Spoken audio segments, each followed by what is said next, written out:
Hola amigos, bendiciones, qué gusto, qué placer saludarles en este precioso día.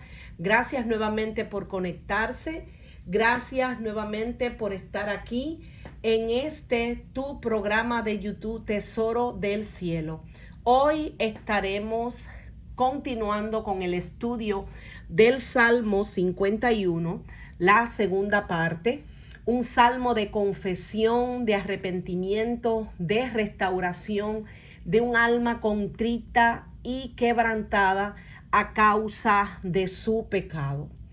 En el capítulo anterior estuvimos analizando la pasión desenfrenada del rey David, que lo llevó a pecar contra Dios, contra sus hermanos, familia, reino y su propia alma. Sin medir las consecuencias, su codicia lo llevó también a mentir y hasta matar. Pecado a pecado se fue hundiendo en un callejón sin salida, del cual solo Dios, por medio del arrepentimiento del salmista, lo podía sacar. Esta segunda parte que vamos a estar analizando hoy a partir del verso 10 es también un reflejo de cómo, una vez que el profeta Natán llegó a donde estaba David, pudo convencerlo de cómo estaba hundido en el pecado, de cómo tenía que tomar acción a esa actitud que había asumido de no haberse arrepentido, de mantenerse por tanto tiempo ocultando su pecado. Hoy estaremos analizando a profundidad esta porción de la escritura, así que si ya te conectaste, te invito a que te quedes, a que busques tu Biblia, tu libreta de notas, porque este estudio acaba de comenzar. Vamos a levantar una oración para dar comienzo a este tiempo. Padre eterno, Dios de amor, maravilloso Señor Jesucristo, te damos gloria, honra y honor solo a ti, oh Padre, porque a ti te pertenece. Venimos ante tu presencia con regocijo, pero también venimos ante tu presencia reconociendo que solo tú eres nuestro Dios, Señor, y único y suficiente Salvador. Una vez más, Dios mío, ponemos este tiempo en tus manos para que seas tú, Rey de Reyes, pasando carbón encendido por mis labios. Quiero menguar para que tú crezcas. Enséñanos, Dios mío, tu palabra, que seas tú fluyendo a través de mí. Oh Dios, en el nombre poderoso de Jesús, y que todos aquellos, Dios mío, que se conecten, todos aquellos que vean esta transmisión, Señor, sean impactados por tu presencia. Abrázalos, Dios mío, bendícelos, y solo tú puedes convencerlos de pecado, de justicia y de juicio. En el nombre poderoso de Jesucristo te pido en esta hora que tú los bendigas aún más, Señor, en el nombre de Jesús, y que esta tu palabra, que no regresa vacía, sino que hace exactamente lo que tú ordenas, sea guardada en cada corazón, que caiga en buena tierra, para que pueda dar el fruto al 30, al 60 y al 100 por uno. En el nombre de Jesús. Amén y amén. Aleluya. Sabemos, mis amados, que para Dios la mejor ofrenda es la humildad. Jesús no desprecia a quien con sinceridad se humilla y se aparta, aquel que viene a la presencia de Dios y confiesa su pecado. Esto fue lo que hizo David. Él necesitaba una restauración de su corazón. Por eso es que cuando comenzamos a leer en el verso 10 dice: Crea en mí, oh Dios, un corazón limpio y renueva un espíritu recto dentro de mí. No me eches de delante de ti y no quites de mí tu Santo Espíritu. Vuélveme el gozo de tu salvación y espíritu noble me sustente. David sentía que no era suficiente que Dios simplemente limpiara el corazón que tenía. La súplica indica que necesitaba un corazón nuevo de Dios, un corazón limpio. En esto, David anticipó una de las más grandes promesas para todos los que hoy creemos en nuestro precioso Señor Jesucristo bajo el nuevo pacto. Y eso lo podemos estudiar en el libro de Ezequiel, del profeta Ezequiel, capítulo 36, versículo 26, que dice: os daré corazón nuevo y pondré espíritu nuevo dentro de vosotros y quitaré de vuestra carne el corazón de piedra y os daré un corazón de carne. David sabía que él necesitaba que aquel corazón insensible que se había vuelto endurecido por causa de la maldad, de la iniquidad y del pecado, él sabía que necesitaba que Dios le diera un nuevo corazón. Crea en mí, oh Dios, un corazón limpio y renueva un espíritu recto dentro de mí. La palabra que comienza en esta sección es el verbo hebreo bara, que se usa en Génesis 1 para la creación de los cielos y de la tierra. Utilizada estrictamente, esta palabra describe lo que solo Dios puede hacer: crear de la nada. El verbo crear, bara, en su forma básica, solamente tienen los textos bíblicos a Dios como sujeto. Solamente Dios es el único que puede crear. Todo lo demás, lo que hacen los seres humanos o lo que hacen las demás criaturas, no es propiamente crear. Para eso se usan otros verbos como hacer, como producir, etc. Con la palabra crea, David pide nada más y nada menos que un milagro. Es un término en el que solo Dios puede hacer u obrar. Cuando buscamos este mismo versículo en otras versiones, notamos lo que David quiso decir. Crea en mí, oh Dios, un corazón limpio y renueva un espíritu firme, un espíritu fiel dentro de mí. Dios mío, no me dejes tener malos pensamientos, dice la traducción al lenguaje actual. Cambia todo mi ser.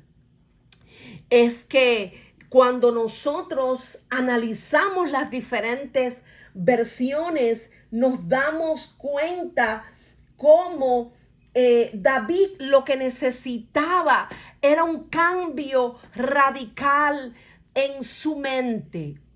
Por eso cuando analizamos el Salmo 24, verso del 3 al 5, notamos que hay una pregunta o varias preguntas que aquí el salmista se hace, y es lo siguiente: ¿quién subirá al monte de Jehová?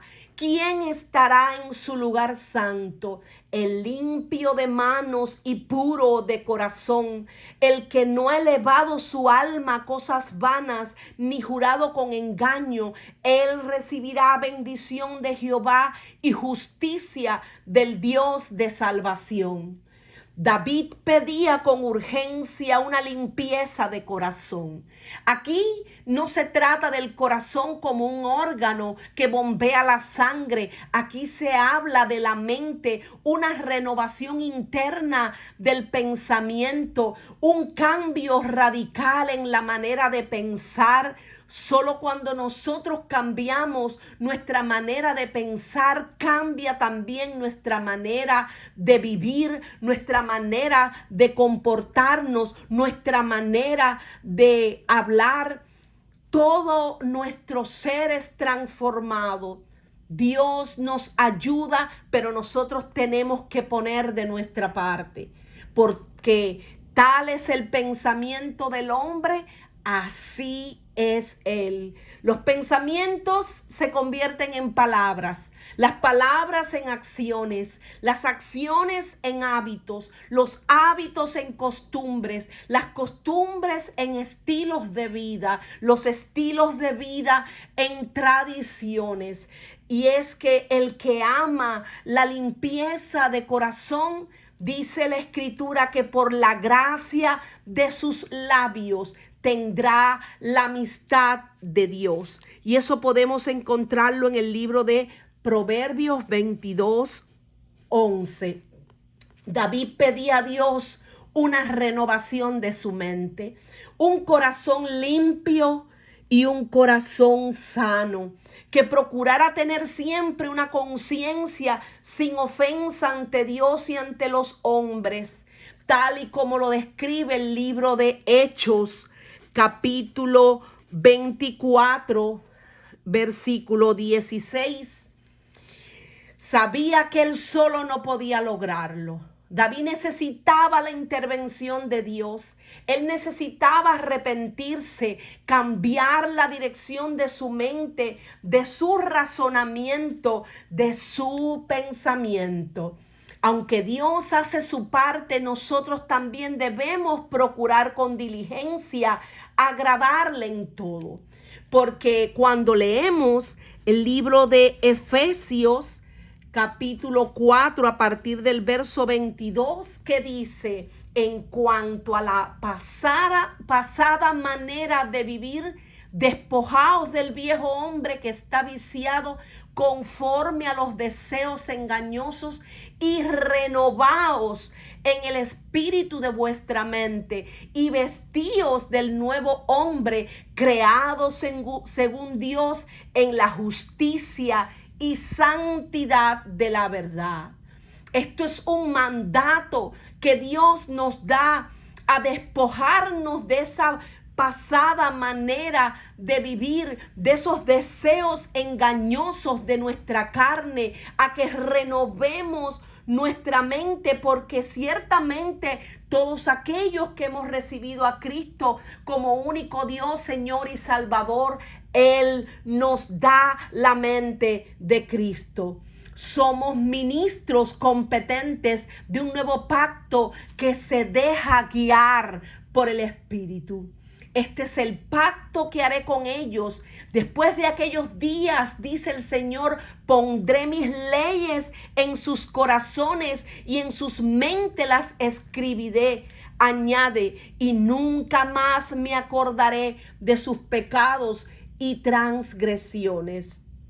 David hizo lo correcto. David fue corriendo a los pies de Dios, pidiéndole que su ayuda, pidiéndole que le limpiara de toda maldad. Sabemos que la sangre de Cristo tiene poder para limpiarnos de todo pecado, que ciertamente Jesucristo llevó a la cruz todo el pecado de la humanidad, pero nosotros tenemos que acercarnos confiadamente al trono de la gracia, ir humillarnos ante su presencia y pedirle a Él que nos limpie y que nos lave. Su palabra es la verdad, su palabra es la que nos limpia y es la que nos ayuda. Él es el Dios de la palabra. Jesús es la palabra viva. Aleluya.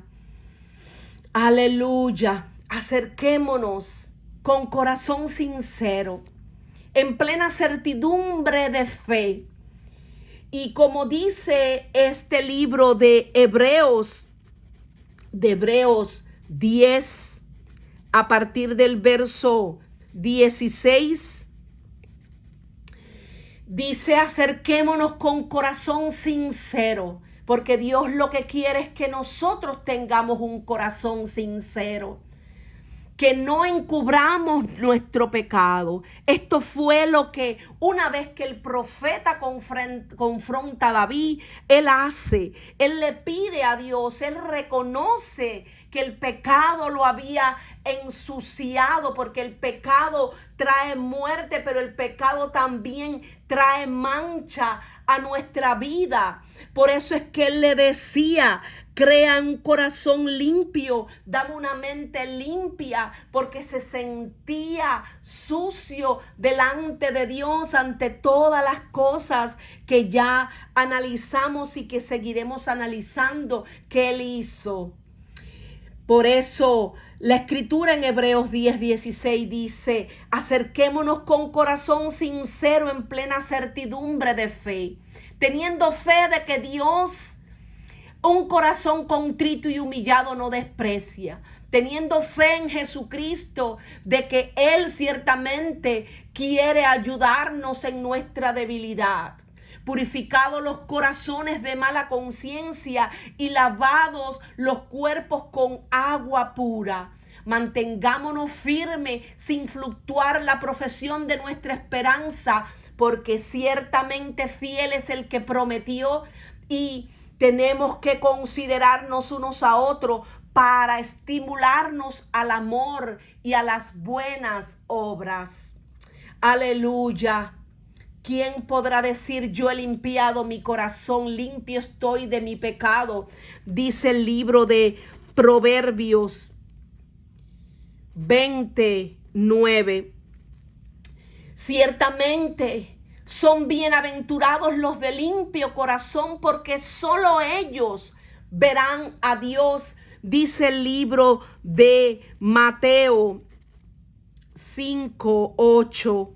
Por eso es que David procuraba en ese momento, le deseaba desde lo más profundo de su corazón que Dios lo limpiara de toda maldad. Él le pedía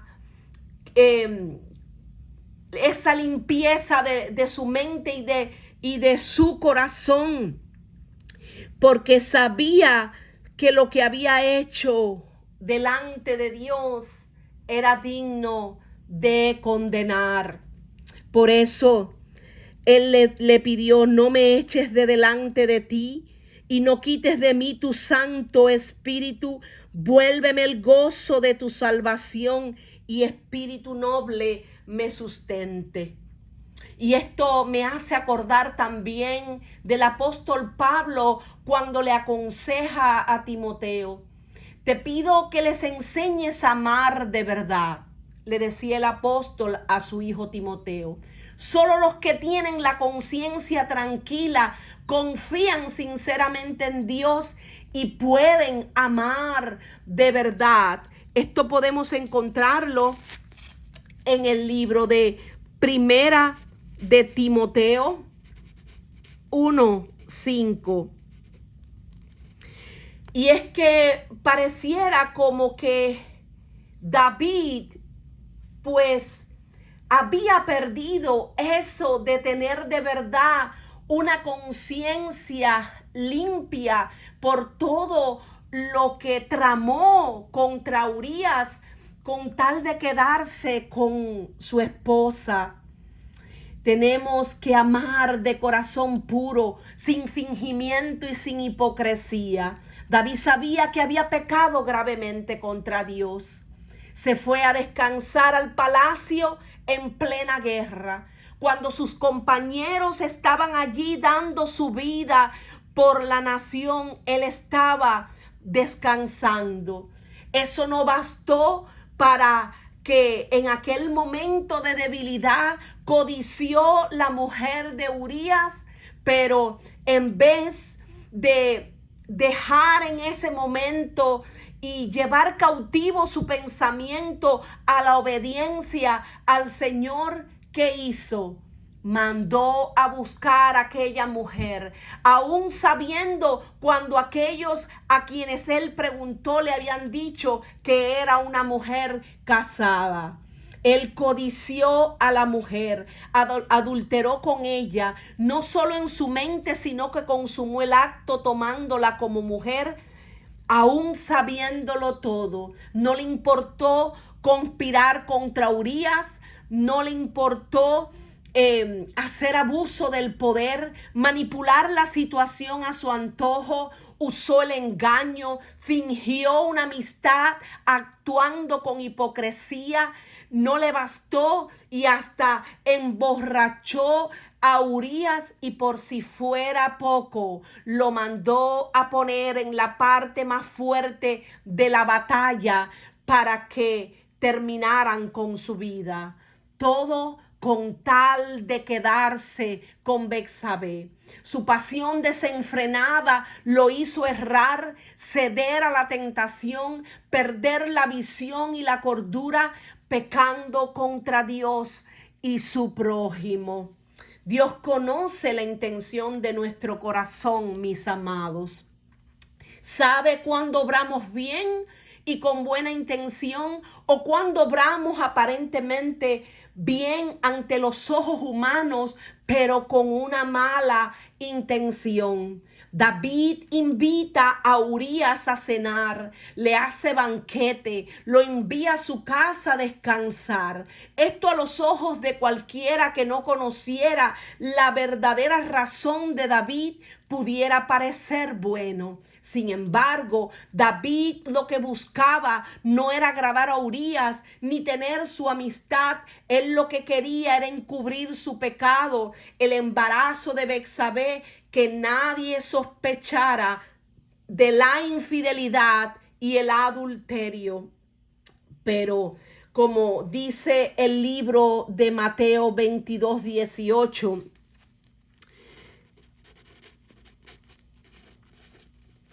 dice: pero Jesús, conociendo la malicia de ellos, les dijo: ¿por qué me tentáis, hipócritas? Mas el que escudriña los corazones sabe cuál es la intención del Espíritu, porque conforme a la voluntad de Dios intercede por los santos. Dios escudriña la mente y el corazón. No es tu obra ni mi obra la validez de lo que somos. La validez de lo que eres está en tu intención y no en lo que haces. Hay quien se llena de acciones aparentemente buenas, pero hay malas intenciones. Usted podrá engañar a todo el mundo, pero a Dios nadie lo puede engañar. Cualquiera puede engañar a otra persona, pero ciertamente Dios, que conoce nuestro corazón, sabe lo que hay en cada ser humano. La palabra de Dios discierne los pensamientos y las intenciones del corazón. Ciertamente Dios no puede ser burlado. Y hay muchos versos, mucho contenido que refleja esto. Cuando vamos a la palabra de Dios, vemos, por ejemplo, en el libro de Proverbios 24, a partir del verso 12, dice: porque si dijeres ciertamente no lo supimos, ¿acaso no lo entenderá el que pesa los corazones? El que mira por tu alma, él lo conocerá y dará al hombre según sus obras. Porque ciertamente, mis amados, todo lo que nosotros hagamos estando aquí en esta tierra, vamos a dar cuenta el día del juicio, sea bueno o sea malo. La obra de cada uno dice que será probada y será probada al fuego. Aleluya. Por eso, Junto con un corazón nuevo y limpio, David necesitaba un espíritu recto para continuar en el camino de la piedad.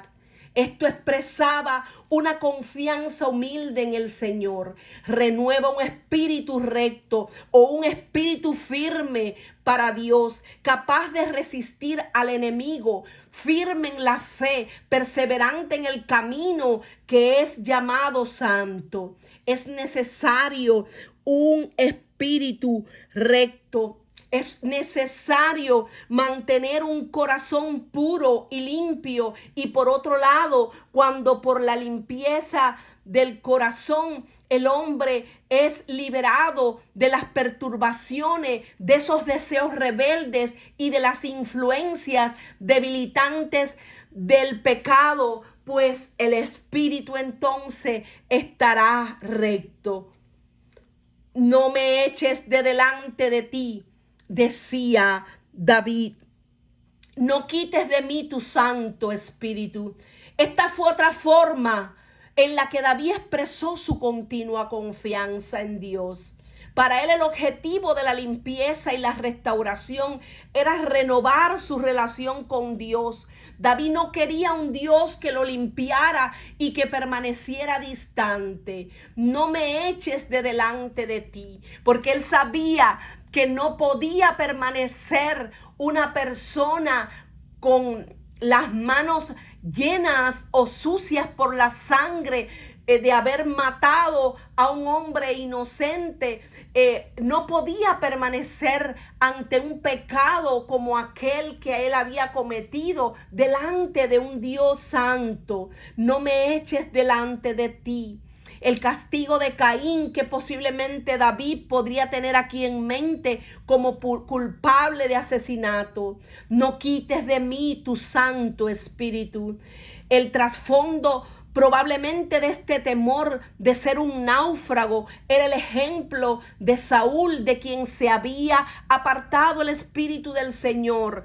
Cuando analizamos el libro de Primera de Samuel 16, verso 14, sabemos que aunque había sido lleno de la presencia de Dios, el pecado lo podía separar. De hecho, lo separaba del Señor. Él podía quedar separado del Señor, como le pasó a Saúl. En el nuevo pacto, el creyente ya tiene un corazón nuevo y se le promete la presencia del Espíritu de Dios. Pero nosotros sabemos que tenemos que cuidar esta salvación tan grande, porque dice la Escritura que debemos de permanecer en su amor, arraigados y cimentados en su amor y en completa santidad, porque sin santidad nadie verá a Dios. Este punto es técnicamente cierto, pero no quita el sentido profundo de la necesidad de restauración y de regresar a las primeras cosas que pueden marcar a un hijo de Dios que ha errado incluso bajo el nuevo pacto. Por eso, cuando nosotros leemos el libro de Efesios 4:30, dice: no contristéis al Espíritu Santo de Dios, con el cual fuiste sellados para el día de la redención. David le pedía a Dios: vuélveme el gozo de tu salvación y espíritu noble me sustente. Entonces enseñaré a los transgresores tus caminos y los pecadores se convertirán a ti. Aleluya. En sus muchos meses de pecado no confesado, David sintió la miseria de la derrota espiritual. Quería una vez más el gozo propio de la salvación de aquellos a quienes el Señor rescata. El espíritu noble que lo sustentara. Esto expresa nuevamente la confianza de David en Dios para su futuro. no soñaba con sustentarse a sí mismo, no soñaba con buscarse él mismo la manera de ser restaurado. Él sabía que su restauración completa venía de Dios. Tal confianza en uno mismo es lo que típicamente lleva al pecado, incluso a los hombres buenos.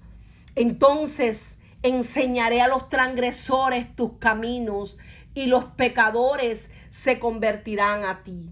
David sabía que solamente cuando fuera limpio por Dios, cuando él fuera completamente renovado, entonces era que los pecadores se iban realmente a convertir.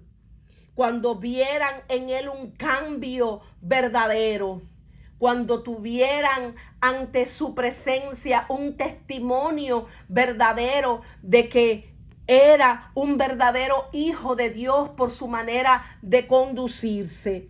En los días oscuros, antes de esta confesión de pecado, David no pudo enseñar a los que estaban lejos de Dios y no vio a nadie convertido a él. No sabemos si David nunca hizo el intento debido a un sentimiento de culpa o si lo intentó y no vio ninguna bendición en su trabajo. De una forma u otra, corregir esto con Dios fue clave para la efectividad en su trabajo espiritual. Por eso decía, los pecadores se convertirán.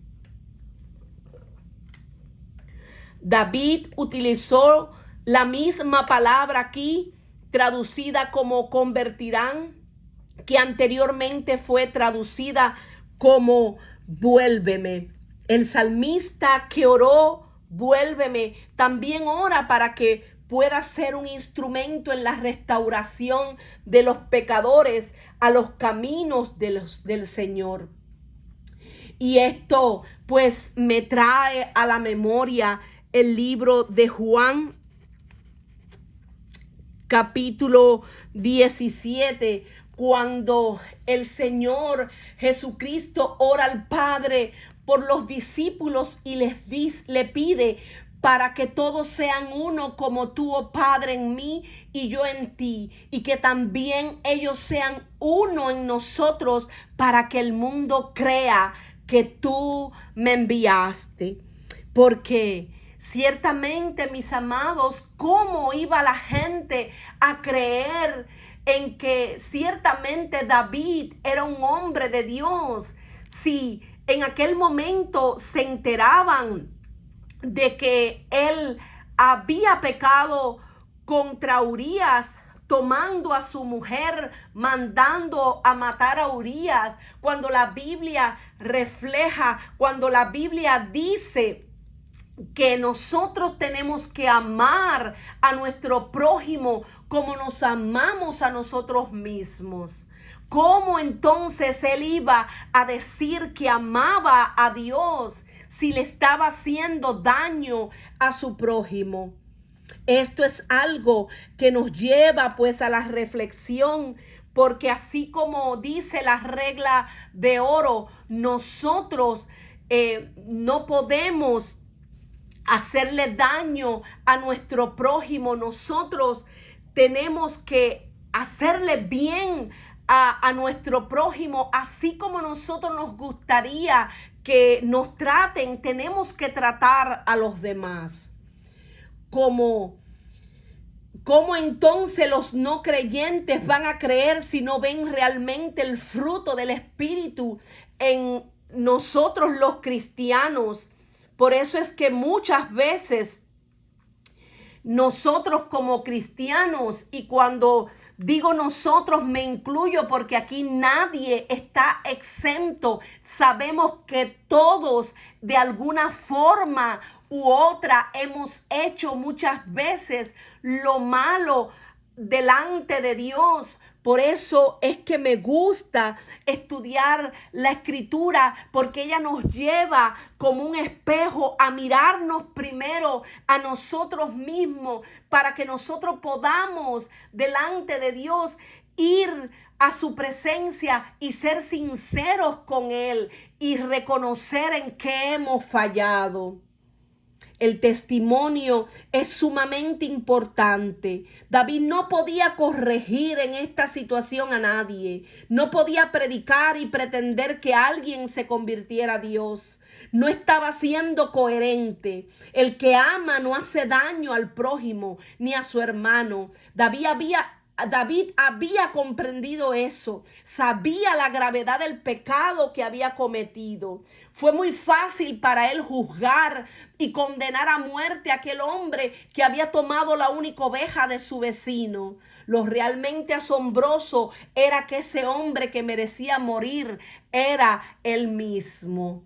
Aleluya, porque muchas veces somos muy ligeros para juzgar las malas acciones de los demás. Actuamos sin misericordia muchas veces, pero cuando se trata de autoanalizarnos, tendemos a justificar nuestras acciones y a pasarlas por alto.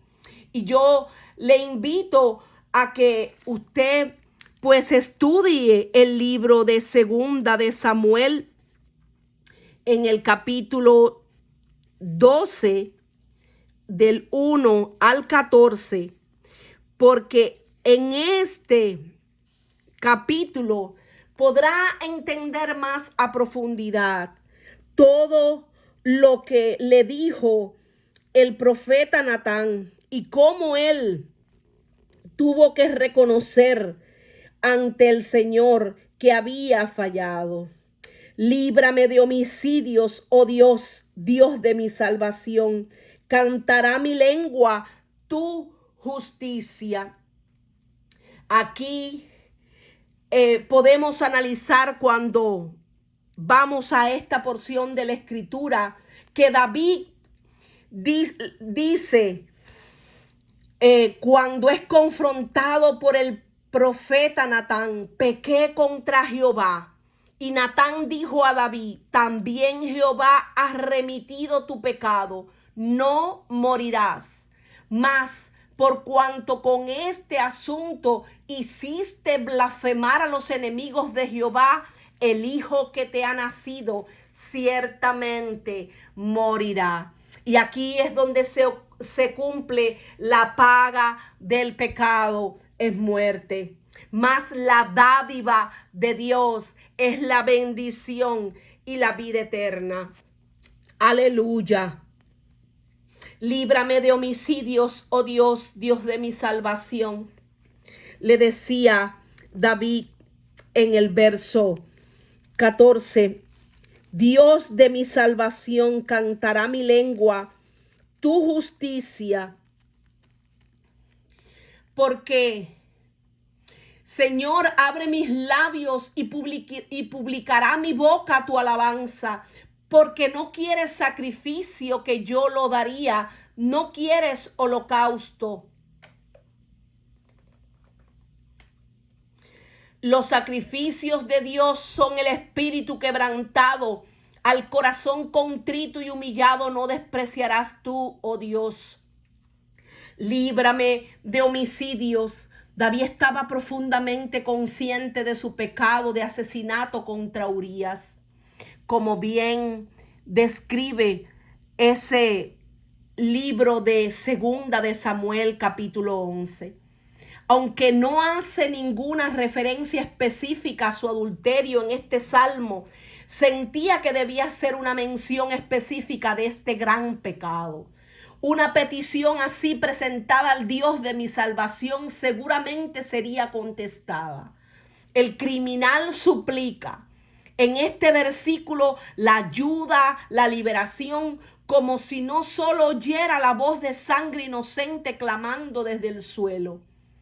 Esto nos recuerda el libro de Génesis, capítulo número 4, del verso 10 en adelante, cuando Dios le dice a Caín: ¿qué has hecho? La voz de la sangre de tu hermano clama a mí desde la tierra. Esto podemos ver en el libro de Génesis 4, del 10 al 14. Ahora pues, maldito seas tú de la tierra que abrió su boca para recibir de tu hermano la sangre de tu hermano. Cuando labres la tierra no te volverá a dar su fuerza. Errante y extranjero serás en la tierra. Este capítulo nos recuerda que David estaba ahora consciente de lo que necesitaba: el perdón de Dios, la restauración y dirección inmediata. Por eso, si analizamos y comparamos a Caín con David, vemos una diferencia. Cómo David se arrepiente, pero Caín no. Caín no se arrepiente.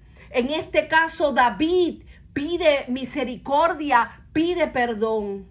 Él estaba consciente de que necesitaba ese perdón de Dios, esa restauración, esa dirección inmediata.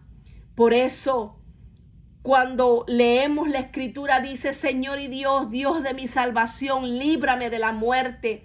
Entre gritos de alegría te daré gracias por declararme inocente. Abre mis labios y te cantaré alabanzas. Yo con gusto te ofrecería animales para ser sacrificados, pero eso no es lo que quieres, eso no te complace. Para ti la mejor ofrenda es la humildad. Tú, mi Dios, no desprecias a quien con sinceridad se humilla y se arrepiente. Eso lo podemos encontrar en la versión de la traducción al lenguaje actual. Y si vamos a otras versiones, dice: no me apartes de ti, no me quites tu Santo Espíritu, dame tu ayuda y tu apoyo, enséñame a ser obediente y así volveré a ser feliz. A los pecadores les diré que deben obedecerte. Señor y Dios mío, Dios de mi salvación, líbrame de la muerte y entre gritos de alegría te daré gracias. Yo con gusto te ofrecería animales para ser sacrificados, pero eso no es lo que tú quieres, no es lo que a ti te complace. Por eso David sabía que con su culpa tratada delante de Dios podría cantar nuevamente en voz alta para que publicara su boca la alabanza. Creemos que los meses de pecado no confesado estuvieron silenciados de un espíritu de verdadera alabanza. Porque tú no quieres sacrificios, que yo lo daría, decía David.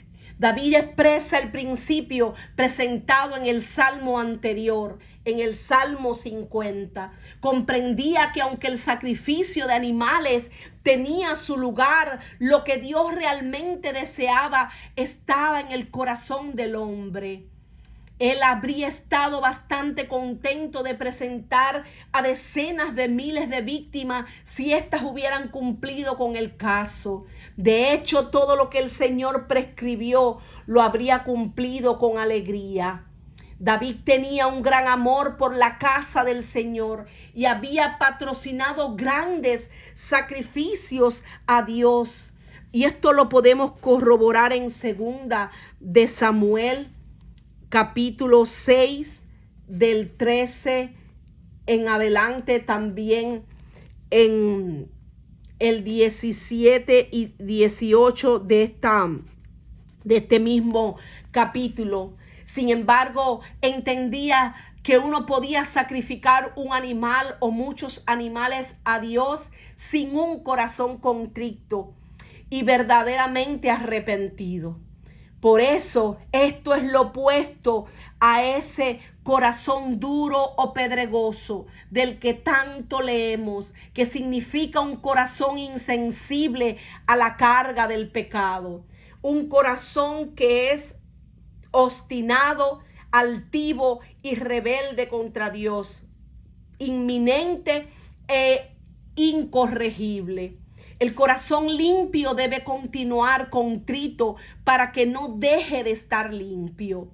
David no le importaba lo que pensaran los demás. Dios no desprecia al corazón que se humilla y eso era suficiente. No despreciarás tú Este es un gran consuelo para aquellos que se sienten abatidos por el pecado y el temor a la ira, para aquellos que se encuentran en el umbral de la desesperación. Porque sabemos, mis amados, que los sacrificios que Dios quiere es la verdadera obediencia. Ese es el sacrificio de alabanza, labios que confiesan su nombre. Dice la Escritura que esa persona que confiesa su pecado, aquel que no lo encubre, porque el que encubre su pecado no prosperará, más el que lo confiesa y se aparta alcanza la misericordia. Y eso aparece en el libro de Proverbios 28:13. Por eso David, sabiendo que había pecado contra Dios, abrió su corazón. Y hoy Dios nos está llamando también a la reflexión, a que nosotros tenemos que venir a su presencia, a que tenemos que confesar todo lo que hemos hecho mal delante de Él. Cada día tenemos que venir a su presencia. Por eso la Escritura dice, si alguno quiere venir en pos de mí, tome su cruz cada día y sígame. Pero también la Escritura dice que si decimos que no tenemos pecado, nos engañamos a nosotros mismos y la verdad no está en nosotros. Si confesamos nuestro pecado, Él es fiel y justo para perdonar nuestros pecados y limpiarnos de toda maldad. Si decimos que no hemos pecado, le hacemos a Él mentiroso y su palabra no está en nosotros. Y esto lo encontramos en el libro de Primera de Juan 1, a partir del verso 5 hasta el 10. Primera de Juan 1, del 5 al 10. Aleluya. Qué tremendo. Aleluya. Los sacrificios de Dios son el espíritu quebrantado. Al corazón contrito y humillado no despreciarás tú, oh Dios. Haz bien con tu benevolencia, Sión. Edifica los muros de Jerusalén. Entonces te agradarán los sacrificios de justicia, el holocausto u ofrenda del todo quemada. Entonces ofrecerán becerros sobre tu altar. David se dio cuenta de que en su pecado no solo fracasó como hombre, esposo y padre, también falló como rey del pueblo de Dios. Humildemente le pedía a Dios que le devolviera su favor al reino. Entonces te agradarán los sacrificios de justicia. Bajo el antiguo pacto, David sabía que Dios aún no había terminado con los sacrificios de animales. Aún ofrecerán becerros sobre tu altar. Con los problemas del corazón abordado, esos sacrificios podrían estar llenos de significado y beneficio.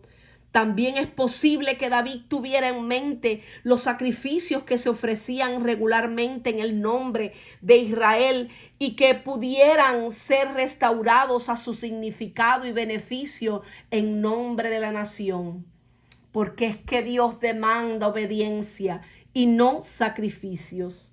Por eso, cuando leemos en otra versión, en la traducción al lenguaje actual dice, yo con gusto te ofrecería animales para ser sacrificados. Pero eso no es lo que tú quieres, eso no te complace. Para ti la mejor ofrenda es la humildad. Tú, mi Dios, no desprecias a quien con sinceridad se humilla y se arrepiente. Trata con bondad a Jerusalén. Vuelve a levantar sus murallas.